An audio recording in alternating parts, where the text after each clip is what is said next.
السلام عليكم. السلام ورحمة. طيب احنا معنا شخصية نتوقع لها يعني انه حتكون خير خلف لخير، ما نقول سلف، لهامة وقامة موجودة. حيبني اللي سواه ابوه. طيب انا ابغاه هو يعرف بنفسه اول شيء وبعدين نبدا نتكلم معه. يلا تفضل. معكم سهر بالراديو الجميل. ونعم. معك زود. طيب لا انا بسألك، اول مباراة حضرتها للهلال وين ومتى؟ كانت في الملز قبل كم سنة تذكر؟ السنة الدوري اللي راح. وش المباراة كانت؟ الهلال والفتح. وكم انتهت؟ 2-1 للفتح. للفتح. أي. بترس اللئيم. طيب السؤال الثاني، أنا حضرت اليوم، ححضر إن شاء الله 184 مباراة. هل تستطيع إن شاء الله بعمرك هذا تنافسني على الرقم هذا؟ ما أصح.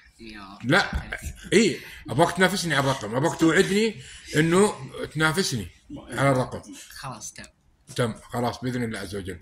طبعا سفر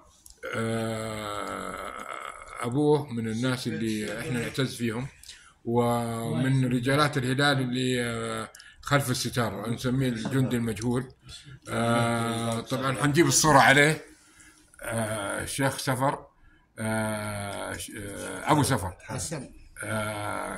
أبغى كلمة لولدك الهلالي اللي إن شاء الله إحنا نتمنى له كل شيء جديد في عالم والله الهلال. شوف، هو للأمانة يعني أنا أكون صريح، وهو ولدي أنا والله ما أحب أتحدث عنه، لكن هو اللهم لك الحمد إنه شرب عشق الهلال من أبوه يوم كان هو صغير يتابع معه ويروح ويجي. الحمد لله. هذه النقطة الثانية، هو لاعب كرة قدم أساسا ممتاز. وبإذن الله إن الله كتب له تيسير إني أنا على يدي بإذن الله أن يكون واحد من نجوم المستقبل للهلال. يا سلام، احنا نقول يا رب يا كريم، وحنكون ان شاء الله مشجعين لك. طيب في واحد حلو كذا نبغى نضيفه معنا بالفيديو، خليه كذا فيديو يكون كوكتيل. عارفين مين هذا؟ هو ابو حسن. يلا يا ابو حسن، اعطينا كلمه يا ابو حسن على الجمع الحلو. التوفيق للهلال اليوم مع الاهلي الليبي، هذه الكلمه اللي عندي بس. معنا طبعا ترى اسم الشهرة حقه ابو حسن تبع المدينه، ابو حسن المديني في الاوساط الهلاليه. ابو حسن حق المدينه. العافيه ابو خالد. ابو فواز. يا هلا والله ابو عتريق.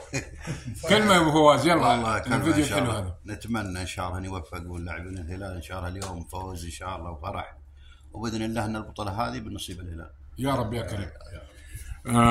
شكرا متابعيني على الفيديو الجميل هذا، وإن شاء الله اليوم من المدرج حيكون البث مباشر وأول بأول.